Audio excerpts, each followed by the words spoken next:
Hello! Thank you again for joining us on Festive Spirit Blog Hop, hosted by Francis H. Powell. I am working on my second cup of coffee. Oh, yeah, I went there. And I am well rested and doing much better for this read. I have a schedule laid out as well. Today is actually day one, and I'm recording in advance because we celebrate our Christmas on the 20th of December, actually on the winter solstice of every year, which lands on the 21st this year, and my kids have school that day, so we've moved it to the 20th. So our Christmas is in 4 days, which is when the blog hop will be going on. So I'm going to go ahead and record as much of this as early as possible so it automatically posts the day it goes live, and I don't have to worry about the computer on my Christmas day. That being said, I do have a schedule all worked out, and I will be reading up to chapter 17 of Dolor and Shadow. Every day I have a book reading going in with the featured authors of that day. Today, the 16th, is Marlene Kallan, which is still available. You'll see that on my blog. At the point that you see this movie, it will have been moved to my blog post. Today, I don't even know what day I'm on. I'm just reading through the books. Actually, I can do this. Day 8. I am on day 5. It should be December 20th today. I will be reading chapter 8 and chapter 9. And we have the featured author of Roma Gray. So I will be visiting her site and taking a look to see, she's got a fun site. Oh, does she have a fun site? So I will most definitely be taking a look. Looks like I see horror, Halloween blog hop she had going this last October. I see the horror Zine. Jack of No Trades Productions, Nothing Scared. Gray Shadows Under a Harvest Moon, 6 Trick-or-Treat Thrillers by Roma Gray.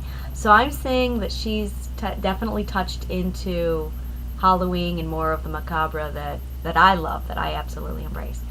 So we'll go ahead and proceed with the recording, the reading of chapter 8. This is part 2 of Dolor and Shadow, and all the buy links will be available, so if you want to continue or read ahead because I'm going too slow because I'm only doing 2 chapters a day, that will be available. Also, while I'm actually thinking about it, there is a Goodreads giveaway running right now. I have 20 copies of this, Looking for a Home, so head on over to Goodreads and I'll go ahead and provide that as well, and enter for a chance to win one of the 20 signed paperbacks that I have available. So let me go ahead, and this is part 2, 995th year after Balder. Olaf listened to the sweet voice flowing down the limestone cave lit with torches. The usual stench of bat feces, ammonia, and dampness was strangely absent, just as it had been a moon ago when he had last visited the Sicona's domicile. Nevertheless, he pulled his fur and hide coat tighter around broad shoulders, made wide from 3 decades of swordplay. His long blonde beard protruded from the fur lapels of his coat as his blue eyes scanned the darkness. He proceeded as cautiously now as he had then, each step landing him in the small stream that trickled its way deeper into the cave. A misplaced step caused him to favor his left leg. The wound that nearly cost him his life a month ago had not yet fully healed. When the faint glow of firelight reached him from around a sharp turn, relief relaxed him. The scent of stew teased Olaf's appetite when he turned the corner and ducked to enter a small, shallow room. Accessories, furniture, and decor dressed the limestone cave, making it into a proper home. In the center of the room, a small fire crackled beneath a large soapstone pot fixed on an iron tri-stand. The Sicona had shoved a table and chair against the cave wall, along with barrels of food. Herbs and spices hung on a rack she positioned in place from the ceiling, although he couldn't quite see how. Tapestries and hides dressed the walls to hide the jagged facade and warm the feel of the room. The Sicona had a handful of candles burning on the table between 2 empty wooden bowls.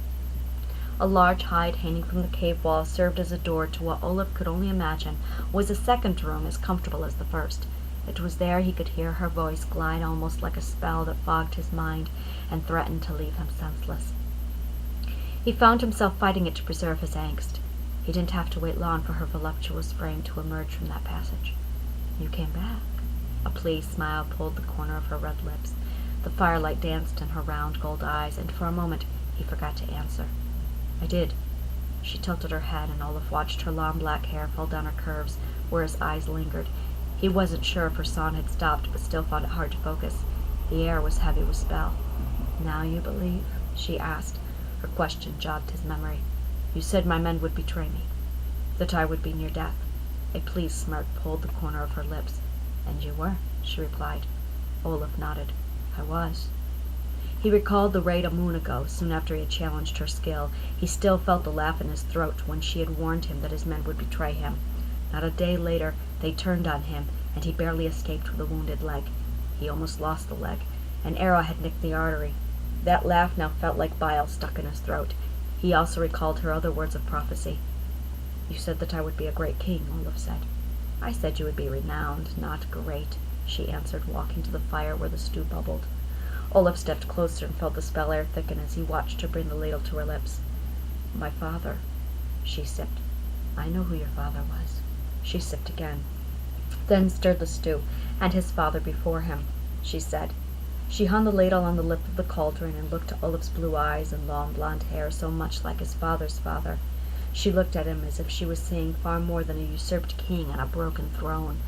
"I know who you are, son of Trig, son of Olaf, son of Fairhair." Olaf stiffened and she smiled. "Yes, I know about Fairhair and how he killed the great High King of Alfheim and Viken. Lodbrok, that elf had done well to ensure Alfheim remained under the rule of his kin, the Liasafar and Gunir. And now you wish to reclaim that once was yours," the woman said. "I wish to reclaim my father's throne," Olaf answered. She grinned. "Liar." The spell air thickened as she moved around the cauldron to stand close to Olaf. Her hair reached his shoulders. Her head reached his shoulders. "You wish to know about your beloved, your Gera." Olaf's back straightened at the sound of his wife's name. "You wish to know what killed her," the Sidkona said. "She was young," Olaf said, sharper than he had intended. He couldn't afford to anger the witch, and forced his voice steady. "And healthy." The Sidkona tipped her head in thought, as if delighted with unearthed knowledge in which to save her. "And with child, it would seem." Olaf tried to shake his head. No one had known about the child. "My Gera didn't just die. No, it would seem she did." She turned her back and circled the fire, taking the spell air with her. He felt his tension return. "Tell me what to do," he said. The Sidkona stared.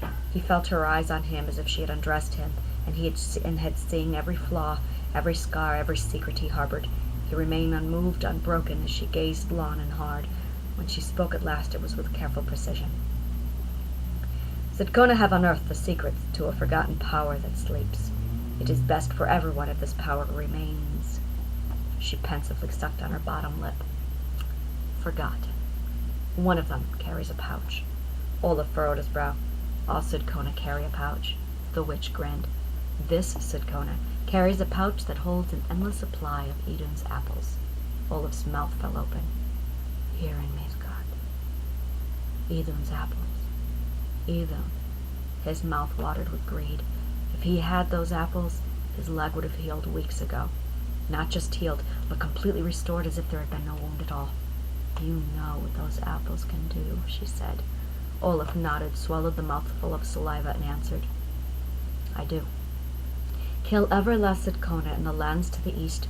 Find that Sidkona and bring her pouch to me. That is my price." "Sidkona are rare and hard to find," Olaf answered. "So they are." She took up the ladle again and stirred.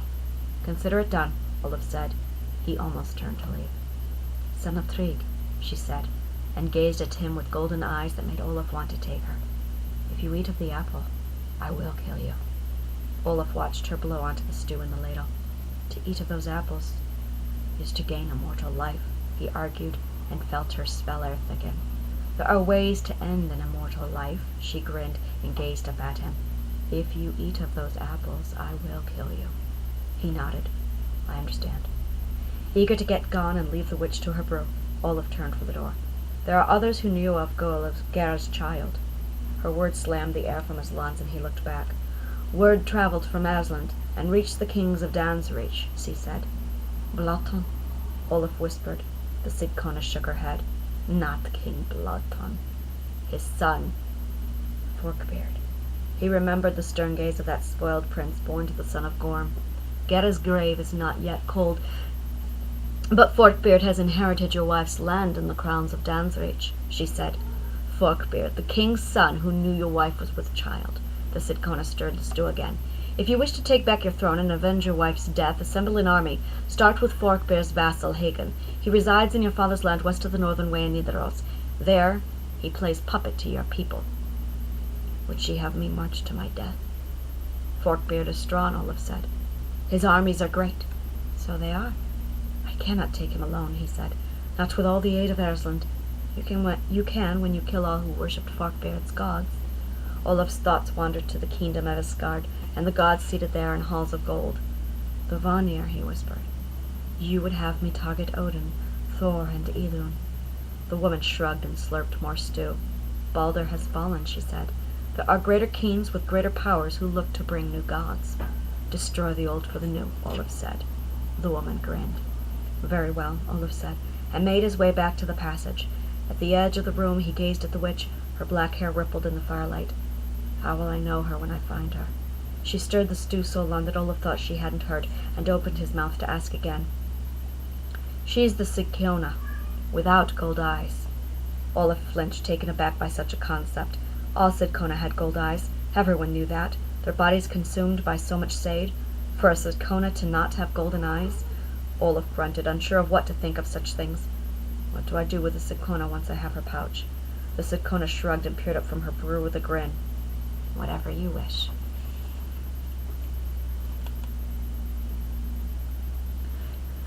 The Sidkona watched the Norseman with a satisfied gaze as he slipped back into the cave passage. Turning her back on the fire and stew, she strode to the makeshift door where she had emerged not long ago.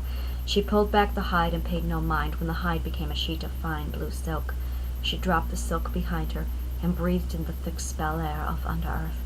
Skies made blue by earth and shadow and lit by veins of scythe ignited every bit of this realm with its energy.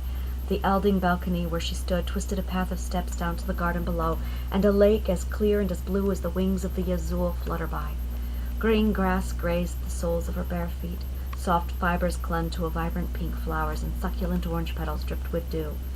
With her prized grin, she eyed the wide, bare back by the lake. His black hair ended at his shoulders, where vines of tattoos and runes spilled down his shoulders, biceps, and back. She hungrily studied his form before moving closer. Took you long enough, Eric said, looking at her. Anything of importance? Fan shrugged. Simple mortals looking to fix simple problems. She eyed the patterns of black that trailed down his chest. Are you done? Eric said. Fan ignored the impatience in his tone and took up his shirt from the ground. Nearly, she said, taking the liberty of eyeing the patterns she had spent hours imprinting onto his body. Dannon still hasn't found you, and this should be enough to keep it that way a while longer. She dragged a single, slender finger down his chest until he yanked his shirt back and slapped her hand away. As he pulled his shirt over his head, she widened her grin at his defiance. If it weren't for these, I wouldn't come here at all, he said. Tipping her head to the sky, Fan stretched her arms overhead. A long strand of black hair fell from her face. Such anger, she cooed. Eric fastened his sword to his hip, then took up his hide coat and pulled that over his shoulders. What of the brat? Fan asked. Kallan is well, Eric mumbled, feeding his belt through the buckle. Still ignorant and naive? Fan smiled. Still alive. What do you want, Fan? She savored her grin and met his eyes, heartless and cold as always. Dannon knows, Fan said, savoring the sick look that colored Eric's dark skin white. She suspects the Drui are still alive after all, she added, and looked at the lake speckled with starlight and scythe dust. What did she say? Eric asked. Fan shrugged. They're sending out mercenaries. She studied the cold gleam in his eye. You're lying, he said, and shoved his way past her back to the steps. How can you tell? Her nose burned with the prick of annoyance. Eric was on the first step. I want the girl, Eric! Eric stopped on the elding steps. You can't have her. This wasn't the deal, Eric. I want Kira's daughter. Fan strode to the steps and stood so that her head was forced back, exposing her slender neck. She's too old. The girl has reached her elding. She'll know soon enough. She needs to return to Under-Earth before Dannon finds her. It isn't that simple, Eric said. I can't just take Kallan and move her. Eyolf would never let her go. Then get rid of him. I won't listen to this, Eric continued up the steps. Eric, your time is up.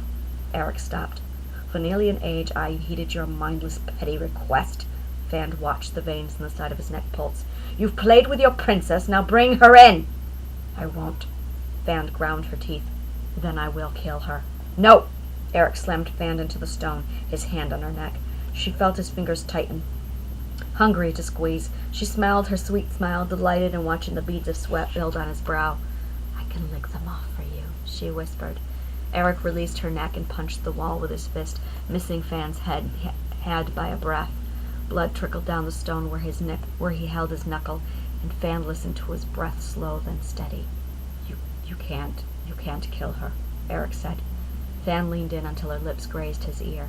Bring her in, she whispered. Eric raised his eyes to Fan. The defeat she had milked out of him was there, right where she wanted him. Eof won't let her go, he said, and Fan shrugged. Then get rid of him. I won't. He had moved to continue up the steps when Fan clasped his arm. Get rid of him, or I will kill her.